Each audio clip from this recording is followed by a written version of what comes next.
Welcome to the 5% to Greatness podcast. I'm Rick Neuenhoven, owner of New Vision, member of Entrepreneurs Organisation South Australia.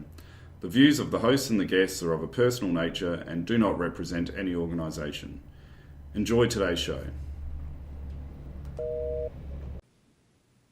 I'm very excited to have Anil Gupta with me today. Anil, how are you? Fantastic. Thank you for having me on your show. Awesome. So we call you a happiness coach, Anil. What is a happiness coach? Firstly, It's it's a mindset coach. People need help with clarity. That's one of their biggest issues. Once you get clarity, it gives you focus. Focus gives you action. Action gives you results, and ultimately happiness, fulfillment, joy. But it's really a mindset coach. Right. So how did it come about? That you became a happiness coach? Were you working on yourself and then it evolved from there, or did you just see that there was a gap in the market with people and their happiness, and you thought you could provide value? Well, really, it happened by accident. I was a doctor of optometry in the UK, and then patients would come and talk to me about personal issues, and I would say, why don't you try this, or why don't you try that? And they would come back and say, oh, that worked. And it felt good, but I never really thought that it was coaching, because I never really knew what coaching was until I started working with Tony Robbins, and I realized, oh, this is what coaching is. To me, it was like simple stuff. And then he suggested I became a coach in 2000, but I really wasn't ready. I thought, I've got my own stuff to do. But then in 2008, that's where the real coaching started, because I was on the verge of suicide, and from there I realized what my mission and passion was. Yeah, right. Thanks for sharing. And why if you don't mind me asking, why were you sort of at that point? Because I know I sort of went through a similar circumstance in 2010, and for me it was because I couldn't make a decision, and I started looping, and that was because I wanted to do something that I really enjoyed, which was working in New Vision, and instead I felt like I was forced to work in a job that I just didn't really like anymore. Yeah, everything went wrong, or I thought everything went wrong. I gambled money on the stock market, the real estate went down, there's a recession, a depression, and I couldn't see a way out. And it was very painful for me. My whole identity was around success and money, and I hadn't ever thought that was a scenario, but it really brought me clarity very quickly. I think it's a very poignant point, because a lot of people associate money with happiness, and in their workplace can cause a lot of stress for them. So your insights in how do we reduce stress at work? It's really a number of things. So the first thing I would say is it's as human beings, we make everything mean something, and then we build a story around it. So for example, if my wife doesn't return my phone call, I make it mean she doesn't love me, she doesn't care for me, she doesn't respect me, she doesn't honor me. All that happened was she didn't return my phone call. And this is what happens at work. When someone says something to you, you make it mean something. Oh, he doesn't like me, he thinks I'm stupid, he thinks I'm not good enough, he thinks I can't handle this. And then they would say something else, and they said, there he goes again. Look, I knew it. And then you start getting a downward spiral, because you make a big story around it. So the first thing is stop making things mean something. Instead of looking at what you think they mean, just ask yourself, what is the real scenario? The real scenario was she didn't call me back. So that's the first thing I would do. Mm. Yeah, and that makes sense. It's almost like overanalyzing, isn't it? Always. If you think about the most happiest moments of your life is when you had no money, because you had no attachment, you had no meaning, you were just being you're being a kid, you're being alive, you're being vibrant. And we've lost that because, we're in our heads constantly thinking about, am I good enough? Am I smart enough? Am I lovable? Do they like me? Do I belong? All of that stuff, instead of just getting on and doing the stuff. Does that mean as people we need to live more in the moment and be aware of the moment instead of looking too far into the future? Well, there is only the now. If you think of life as only the now, there is no future, there is no past, And if you're constantly looking in the past, if you're fearful of the past coming up into the present and the future, it's going to be very painful. Yeah. So there is only the now, and when you're in the present, when you're in the moment, miraculously time disappears because time doesn't exist otherwise. Yeah, it's a great analogy. I've spoken to you quite a few times, and we've spoken about gratitude. How important is gratitude? Well, gratitude is part of my success formula or happiness formula. So it's one of the 3 Gs. And if I could share the 3 Gs, I'd be happy to tell the audience and the listeners the happiness formula. Sure. So happiness equals G cubed. The first G is gratitude. You have to be grateful for what you have. So, Rick, just look at your hands. Yep. Have you ever said thank you to them? No, I have never said thank you to my hands, but thank you. Look, done for you. Pardon? They've nurtured you, they've fed you, they've looked after you, they've clothed you, they've protected you, they've written beautiful notes, they've typed beautiful notes, they've collected goodies from all sorts of people from all over the world, they've let you climb stairs, all sorts of things they've done for you. But whenever we stop for 2 seconds and say, I thank you so much for being my hand. Yeah, makes sense. They're a very valuable tool to me. Yeah, and your feet, your legs, your teeth, your eyes, the air that we breathe, the house that we live in, we're protected by, a building that protects us from the elements. So the more things you're grateful for, the better the quality of your life. Yeah, makes sense. The second G is you have to be giving. You have to give. Give your time, your energy, your love, your commitment, your joy, your gift, your money. Give it away without wanting anything in return. And why is that? Because that's a common mistake for a lot of people. A lot of people will only give with the expectation of getting back. Yeah. See, that's not really giving. That's giving in order to. So when I was suicidal, there's only one thing that removed the pain instantly. And that was when in the moment I authentically gave, the pain disappears.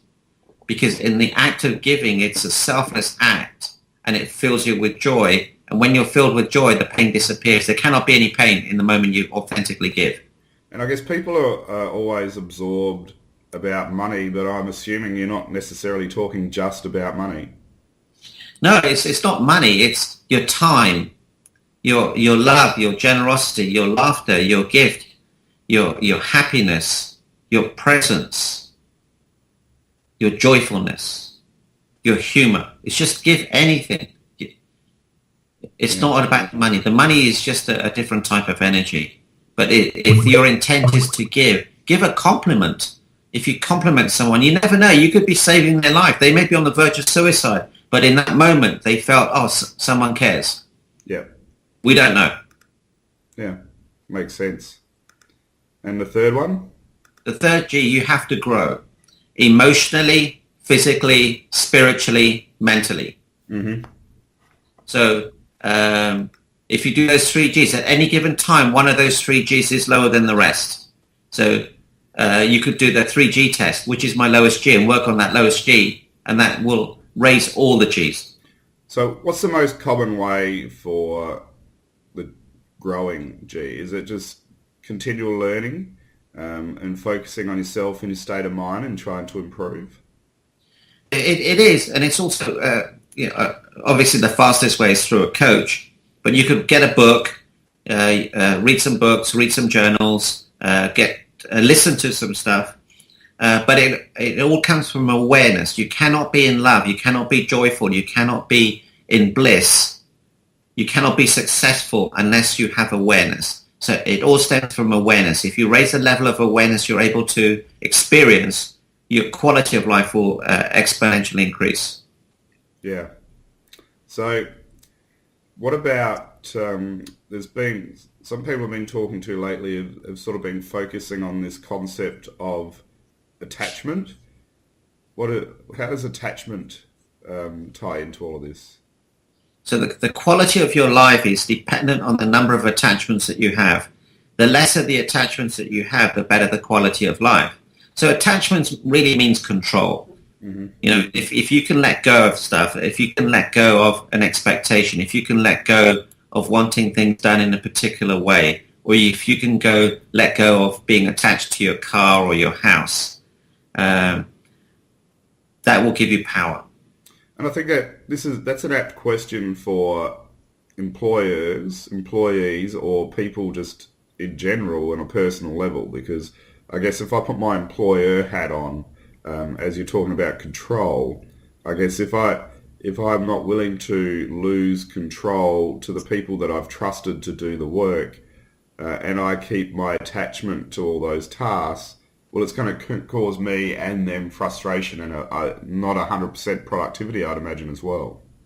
Absolutely. And it's interesting the words that you use. It's not control, it's delegation. So this is one of the things that Richard Branson talks about. He says you have to learn to delegate. And normally, if you delegate, things get done better because as employers, we try and do everything, but we're really not good at everything. So if we delegate the things that we're not good at, the results will be so much better. And so what about this concept of perfection that everyone seems to be chasing on a superficial level, on our looks, or at a business level? Is it possible? The perfection is never possible, and that's the problem. When you're striving for perfection, people think it's a very, very high standard, but in fact it's a very low standard because it's never achievable, and because it's never achievable, there's a big pain associated with it because the work never gets done. Mm. So is it just something that we should be letting go completely and just accept that we're never going to be perfect, but just try to be the best we can be? It is, and you know, if you accept that there's perfection in imperfection, that's a big breakthrough. And really, another sentence that really helped people is that it doesn't matter what other people think of you. That we're always concerned about what they think of us. They'll think, oh, he's stupid, he's not good enough, he's not smart enough. It's okay. Let them think whatever they want to think. Just do whatever you can and enjoy the process. Yeah. So if we go to a business sense for the business people out here, when we're talking about staff and the workplace, what are the common mistakes? Because we've spoken about employees before. What are the common mistakes in hiring people? Well, the number one mistake is that the hiring person tends to hire people that they can get along with. And that's fatal. Mm-hmm. You have to put checks and balances in. You have to have a rigorous hiring process so that when you do hire right without having to go through all the pain of hiring and firing and contaminating. And I use that word very strongly, contaminating the rest of the workforce. So put checks and balances, ask great questions, get some personality tests done. It's really important that that the hiring is very vigorous, and then the firing becomes easy because there will be no one to fire. Yeah, it's interesting. Is there a hiring process that you prefer over others, or not really?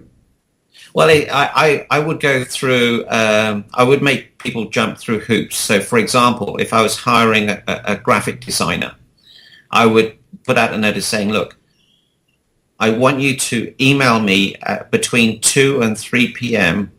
on Mountain Standard Time." Okay? Mm-hmm. And in the subject line, I want you to put these 3 letters, ACD. And I want you to sign it off with these 4 words. I make life easy. Okay? So you're giving them specific instructions. And if they email you without those specific instructions, you know that they don't have attention to detail.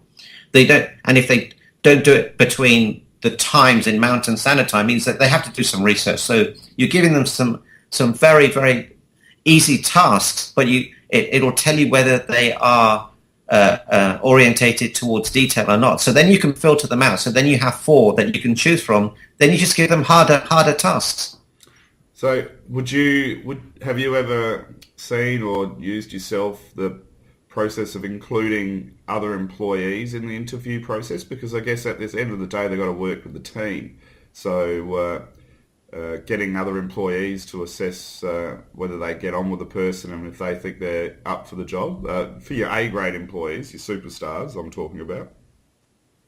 If you trust them and you know that they have the right intentions of the company, that the problem with hiring people, we all tend to do as human nature, hire people that we think we can get along with. But one of the problems is if you've got people that are working for you, their biggest fear is that if this person comes on board, will he take my job?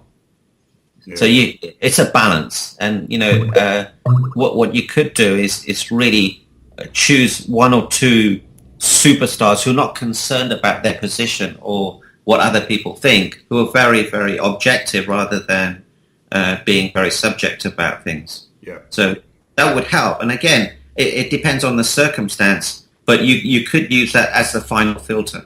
Yeah, awesome. How do we increase productivity with our employees and also and then from there increase our retention in the employee space? The number one thing I would do, I would make your employees more important than your customers. Because if you've got happy employees, they'll do anything for you. I would give them compliments, acknowledgements. I would give them a better workplace, more comfortable seating.